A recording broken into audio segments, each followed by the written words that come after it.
Tonight, we begin with a question. What if freedom came with a price, not paid to those who suffered, but to those who caused the suffering? In 1833, the British Empire passed a law that would change history forever. Slavery Abolition Act 1833. It promised the end of slavery for more than 800,000 people. A moment of justice, a moment of progress. But beneath the surface, the truth was far more complicated. Because while chains were being removed, money was being handed out. Not to the enslaved, but to the slave owners, and even freedom itself would not come right away. Welcome to History Ledger, where real history unfolds slowly, quietly, and sometimes uncomfortably. Tonight's story is not just about abolition, it's about compromise, power, and a freedom that came unfinished. So, dim the lights and let history speak. For more than 2 centuries, an empire built its wealth. On human suffering, ships crossed the Atlantic in silence. They cargo not goods, but people. Men, women, children chained together, packed into darkness, their names erased, their futures stolen. This was the machinery of slavery, and for a long time, it was simply called normal. By the late 18th century, the British Empire had become one of the largest slave-owning powers in the world. Across the Caribbean, Jamaica, Barbados, Trinidad, vast plantations stretched across the land. Sugar was the prize. It sweetened tea in London, while costing lives an ocean away. Enslaved Africans were forced to work from sunrise to sunset, under a system designed not just for labor, but for control. Punishment was swift. Resistance was dangerous, and survival was never guaranteed. But even in silence, resistance grows. Stories began to travel back across the Atlantic.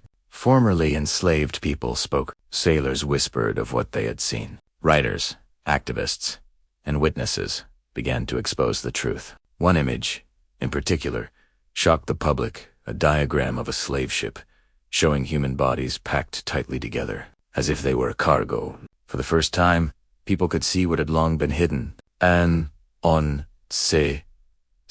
It could not be unseen. In Britain, a movement began to take shape. Ordinary citizens, many of whom had never seen slavery firsthand, started to question it. They signed petitions. They organized meetings. They refused to buy sugar produced by enslaved labor.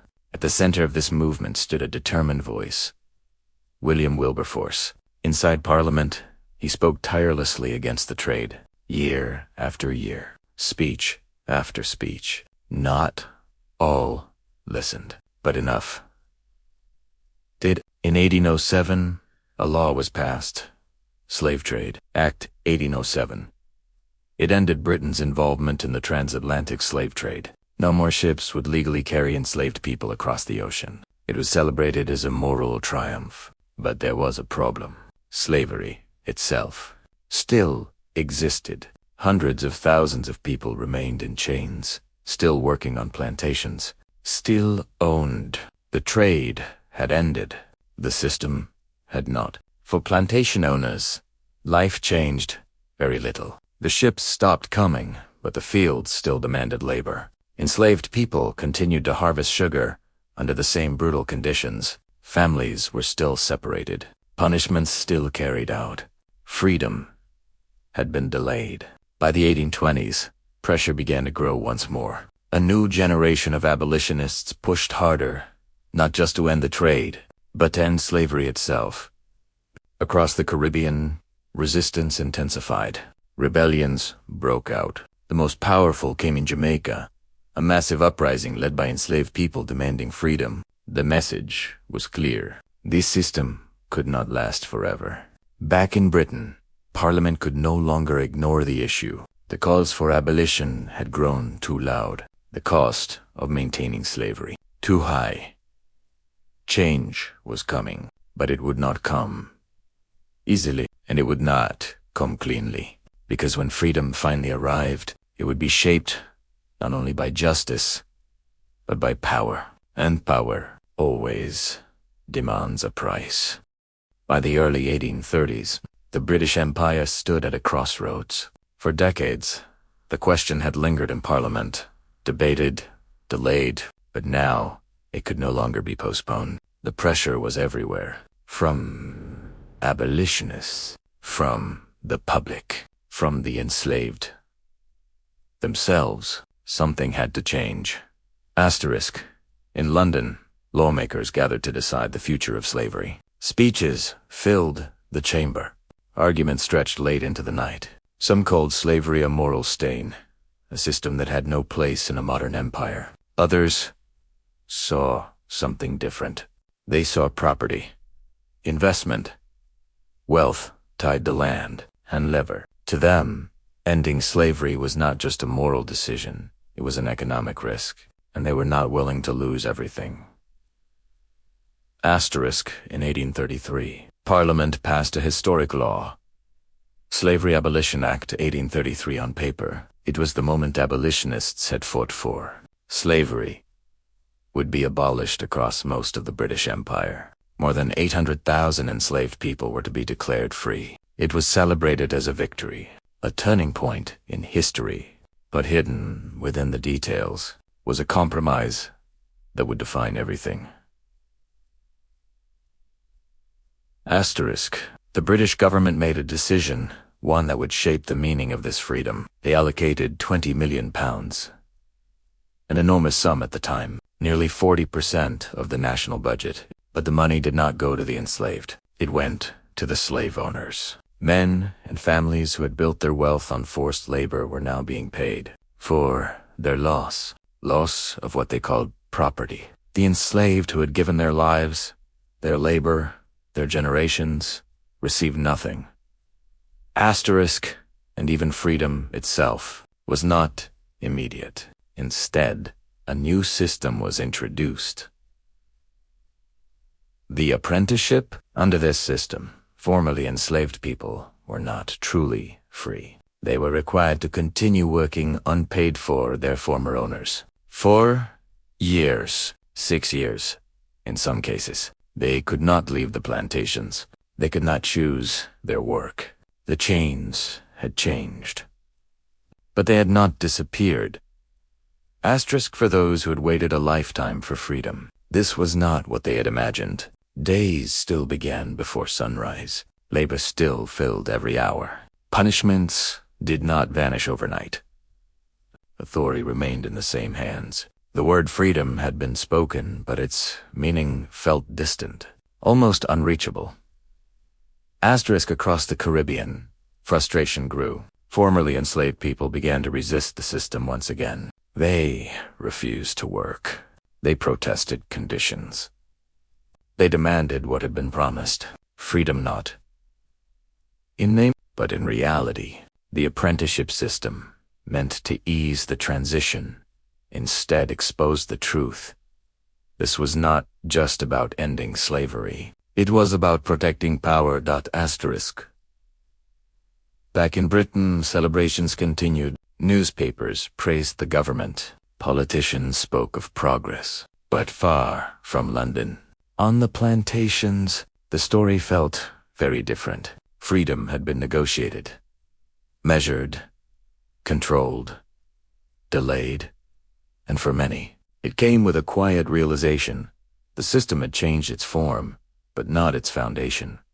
Asterisk. The law had been passed. The world had been told that slavery was ending. But the reality was far more complicated.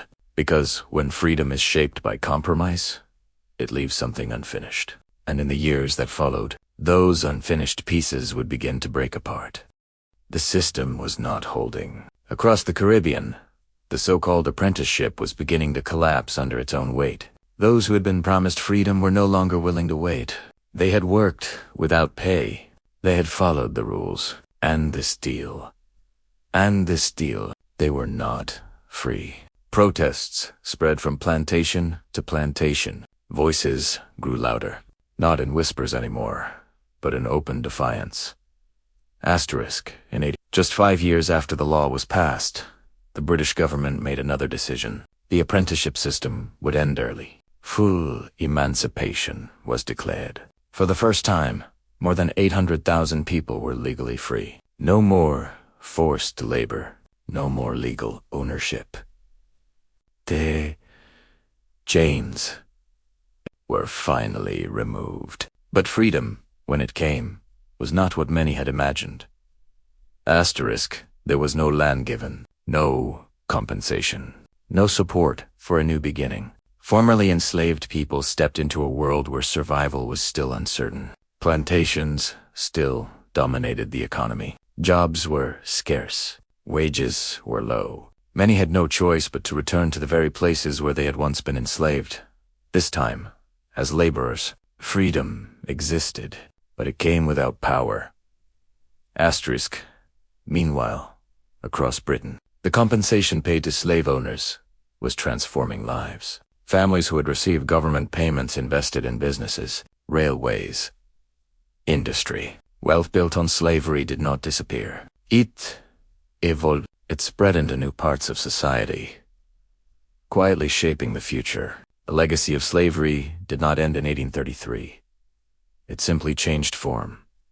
Asterisk, the £20 million paid to slave owners was not a small expense. It was borrowed, a massive loan taken by the British government and carried forward through generations. For nearly 2 centuries, that debt remained, and it wasn't until 2015 that it was finally paid off by taxpayers, long after slavery had ended. The cost of compensating slave owners was still being repaid.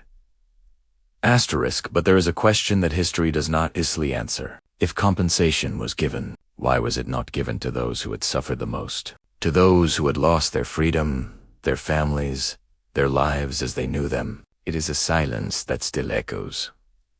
Asterisk, today, the story of abolition is often told as a moment of moral progress. And it was. Slavery, as a legal system, was dismantled. But the full story is more complicated, because freedom was not given equally, justice was not delivered fully, and the consequences, economic, social, generational, did not disappear. They remained. Asterisk. History remembers the law, the dates, the decision, the moment slavery was abolished. But beneath that moment is another story. A story of compromise, of power, of choices made behind closed doors. Freedom came, but it came with conditions, and some debts are not measured in money. They are measured in memory. Asterisk, and even now, the echoes of that unfinished freedom can still be heard. History often gives us simple endings. A law is passed, a system ends, and we are told the story is complete. But as you've seen tonight, some endings are only beginnings. The abolition of slavery in 1833 was a moment the world remembers, but the choices made behind it, the compensation, the delays, the silence left questions that still remain.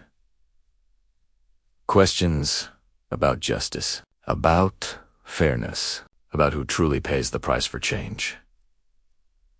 If this story made you think or see history a little differently, then you're already part of keeping these stories alive. Thank you for watching. And if you haven't already, consider subscribing to History Ledger for more real stories, told with truth, depth, and quiet reflection. Because history is full of moments like this, moments we think we understand until we look closer. And in the next story, we'll uncover another moment where the world changed forever, but not in the way people expected. Until then, rest and let the past linger a little longer.